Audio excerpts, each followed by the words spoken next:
ইসলামকে ধ্বংস করার জন্য, মসজিদকে বন্ধ করার জন্য, মাদ্রাসাকে বন্ধ করার জন্য। কিন্তু যদি আমার ব্রাহ্মণবাড়িয়ার হুজুর রহমাতুল্লাহি আলাইহির মতন আমার যদি করতে ওঠে যে নাস্তিকদের সাথে কোনো আঘাত নাই, মুরতাদের সাথে কোনো আঘাত নাই, কাদিয়ানীদের সাথে কোনো আপোষ নাই, আল্লাহর কসম তবেই মুকুটহীন বাদশা শেখুল ইসলাম আল্লামা শাহ আহমদ শফীর স্বপ্ন আবার বাস্তবায়ন হবে।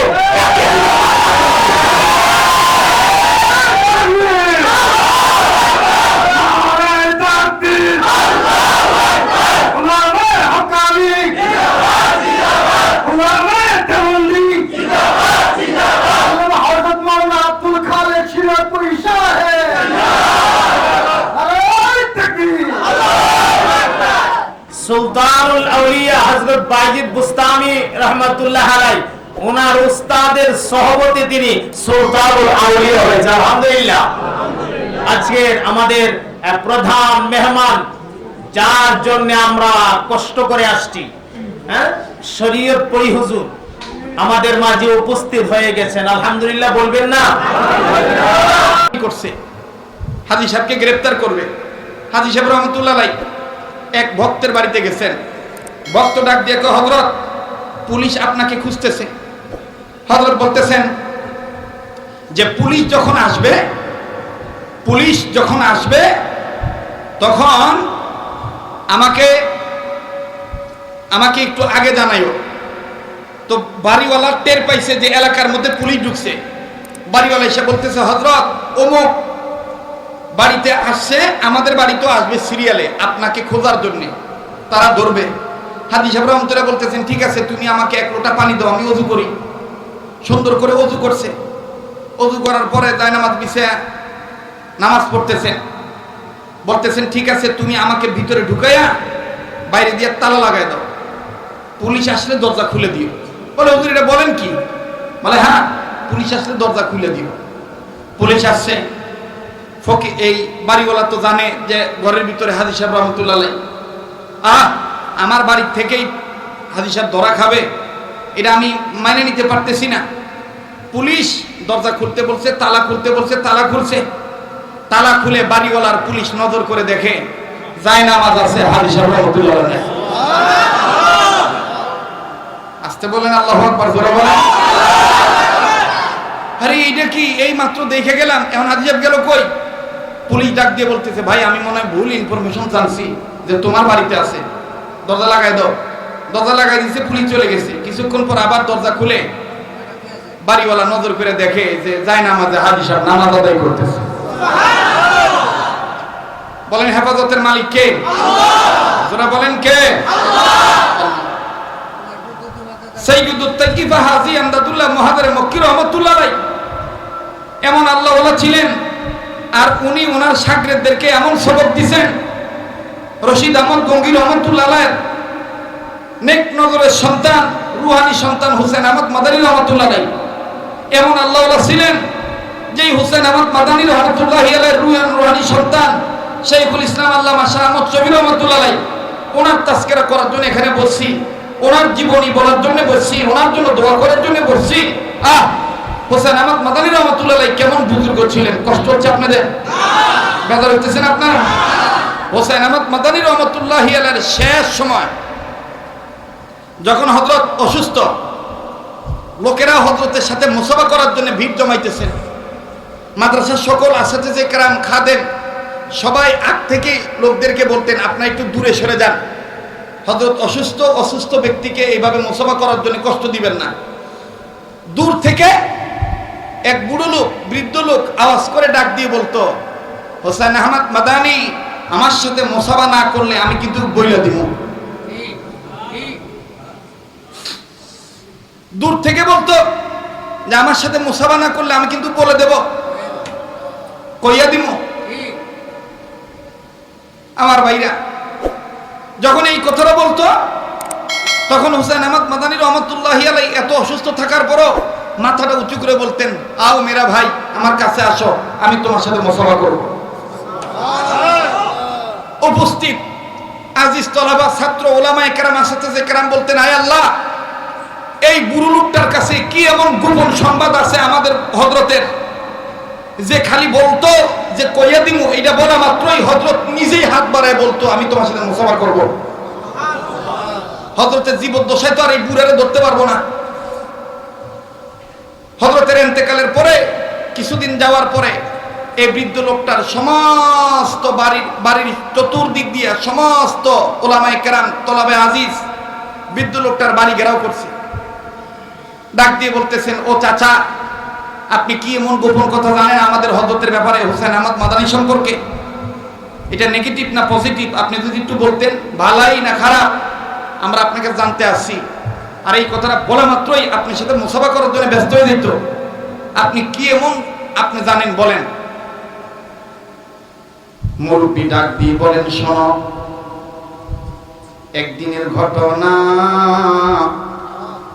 আমি আর হোসেন আহমদ মাদানী দুজন, একজন আরেকজন। হোসেন আহমদ মাদানী আমাকে সাথে নিয়ে যখন সফর করার জন্য আমাকে সঙ্গী বানাইলেন। এ আল্লাহর বান্দারা, ও নবীর উম্মতেরা, আমাকে সাথী বানায় যখন রওনা দিছেন, রওনা দেওয়ার পর ওই বাড়িতে রাত্রি যাপন করলাম।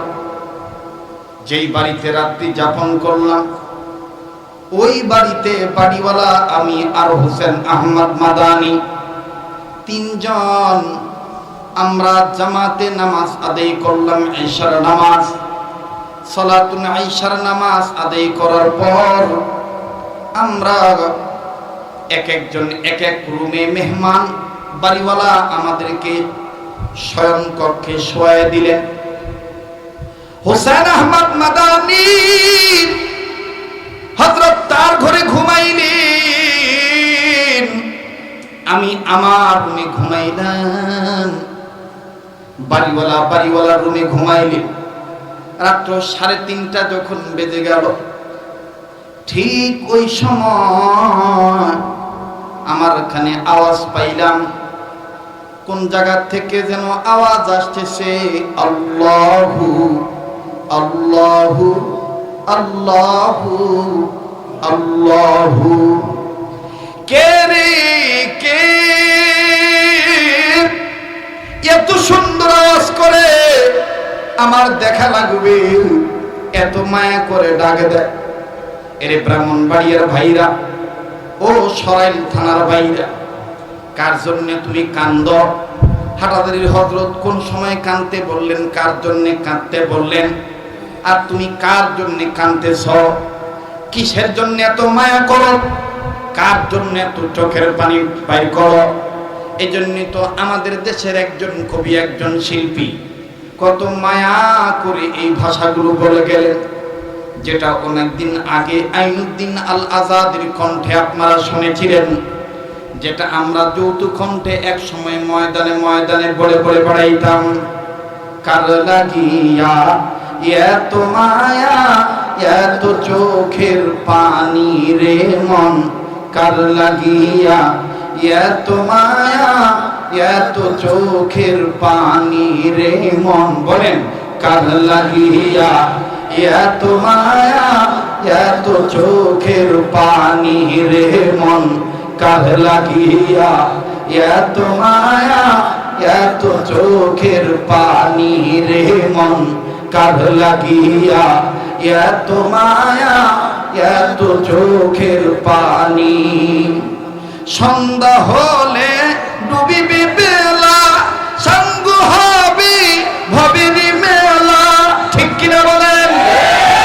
সন্ধ্যা হলে ডুবিবি বেলা, সঙ্গ হবে ভবেরি মেলা।